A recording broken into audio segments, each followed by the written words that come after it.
Bonjour à tous, 9e séquence sur notre étude sur la vertu. Aujourd'hui, on va parler d'un point très délicat, la soumission. Comment vous dire? La soumission, c'est le fait de se soumettre. Un jour, j'étais jeune, en tout cas beaucoup plus qu'aujourd'hui, et je me trouvais à bord d'une voiture où il y avait plusieurs jeunes de mon âge. Et à l'époque, une discussion s'est engagée sur la soumission. Moi, j'aime bien écouter les autres. Vous savez pourquoi? Parce que j'ai lu dans la Bible, dans les Proverbes, celui qui écoute parlera toujours. Donc depuis que je suis jeune, je m'efforce, c'est un des points de la vertu, ce n'est pas le sujet aujourd'hui, mais d'écouter les autres. C'est très important. Et donc, il parlait, la discussion allant bon train, de la soumission, et une jeune femme, puisque le sujet venait sur le travail en équipe, dit, mais alors, de manière tonitruante, que ça sortait du cœur, comme ça a jailli. Si je travaille dans une équipe, il faut que je sois la chef. Ça a fait, comment dire, un blanc, une sorte de mal à l'aise. Et puis, il y avait un adulte plus âgé que nous qui était là et qui a dit, mais il faut quand même apprendre un peu la soumission. Hein.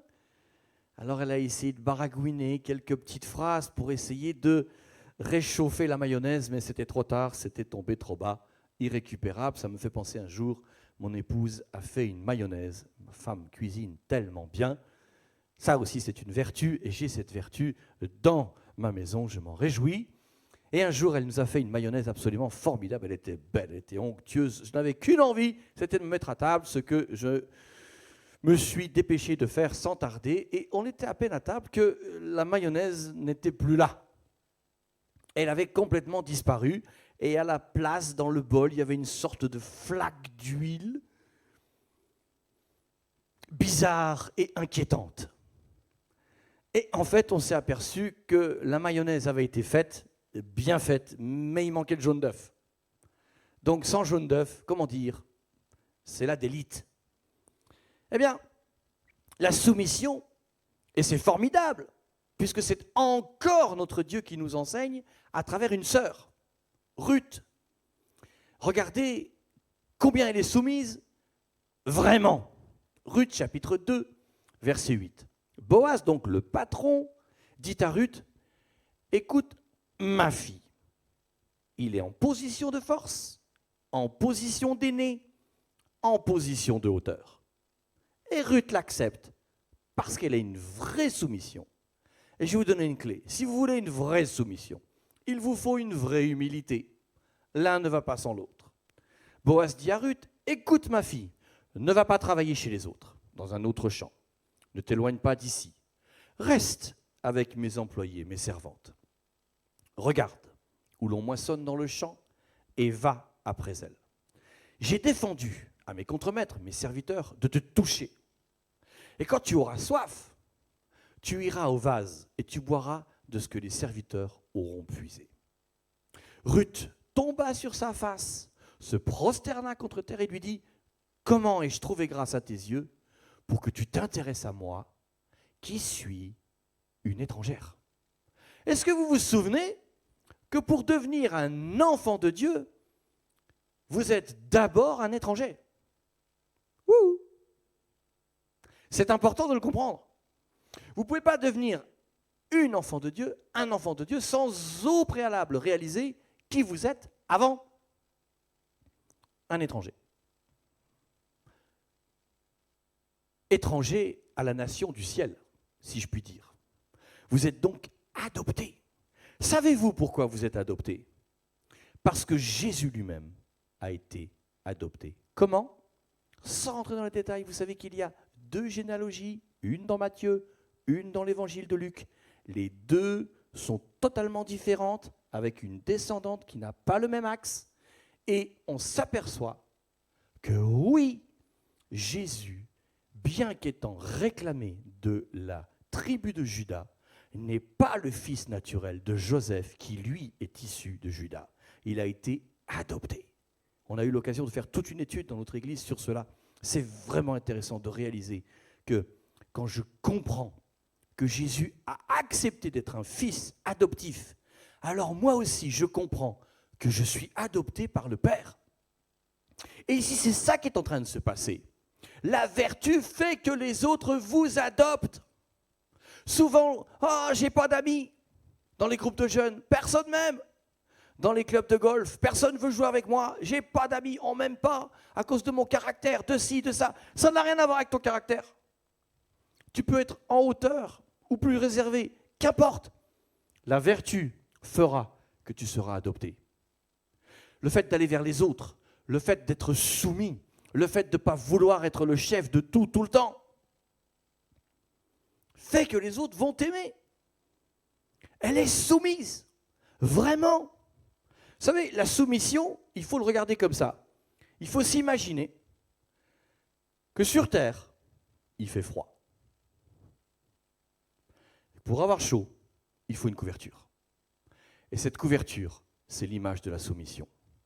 Vous savez, certes, à la grâce de Dieu, je suis pasteur. Comment vous dire? C'était plus facile pour moi quand je ne l'étais pas. Parce que quand les gens doivent se soumettre à vous, c'est une chose. Quand vous devez vous soumettre aux autres, croyez-moi, c'est bien plus heureux. Et quand j'étais jeune, j'ai eu la grâce de croire jeune, combien j'avais de bonheur de me soumettre au pasteur, d'aller faire le bois pour lui en hiver, d'aller travailler le béton alors que j'y connais rien pour l'aider à faire une véranda. Combien c'est bon d'être au service de l'autre. La Bible dit dans Éphésiens, soumettez-vous les uns aux autres dans la crainte de Christ. C'est heureux.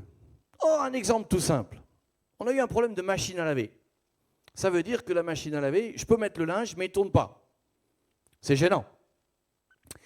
Ce matin, avant de commencer l'enregistrement, j'ai eu une sœur au téléphone, une brave sœur. Je ne lui ai pas téléphoné en disant « Je viens avec mon linge aujourd'hui, telle heure. Prépare-toi, tu vas me faire tourner mon linge. » Non. Est-ce que tu me permettrais de venir? Est-ce que ça ne te dérange pas? Est-ce que je peux te soumettre l'idée que ça me rendrait service? Vous savez, quand vous amenez les choses comme ça, c'est rare que vous ayez un refus. Et je sais, puisque en fin d'après-midi, avec mon épouse, nous allons rejoindre ce couple, je sais qu'ils vont me faire avec joie tourner mon linge et qu'on va passer un bon moment. Ayez la joie de vous soumettre. On est dans un monde aujourd'hui, on vous disait ça dans les premières séquences, je n'ai ni Dieu ni maître, mais tu es un pauvre malheureux. C'est pas comme ça que ça marche.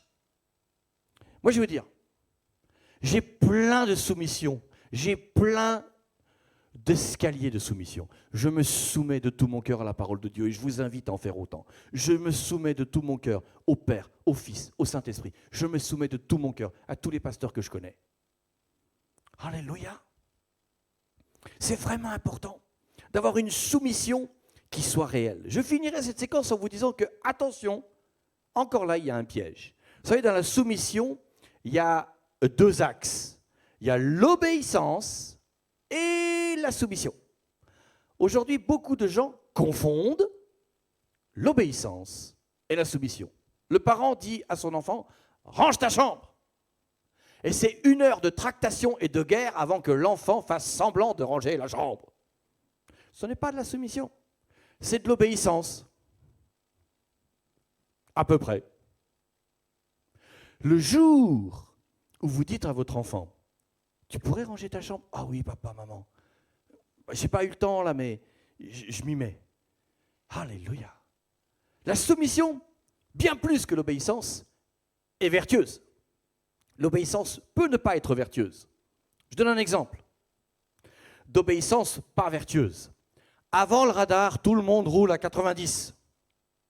Devant le radar, qui est limité à 70, tout le monde passe à 50. C'est pourtant limité à 70, mais au cas où. 200 mètres après le radar, tout le monde roule à 90 de nouveau. Et gare à vous, si vous ne roulez pas à 90, pousse-toi de là, mon coco. Ça, c'est une obéissance qui n'a pas de vertu. La vraie soumission, j'obéis. Encore une fois, parce que je sais que Jésus m'aime. Alors, parce qu'il m'aime, il m'apprend à aimer, et moi-même en aimant, j'ai une vraie soumission. On pourra peut-être, si Dieu nous prête vie, un jour refaire un message spécifique sur la soumission. Il y a beaucoup à dire. Et la prochaine fois, le prochain point, la prochaine vertu, on parlera d'avoir la bonne réputation. Que Dieu vous bénisse. Bonne journée et à bientôt.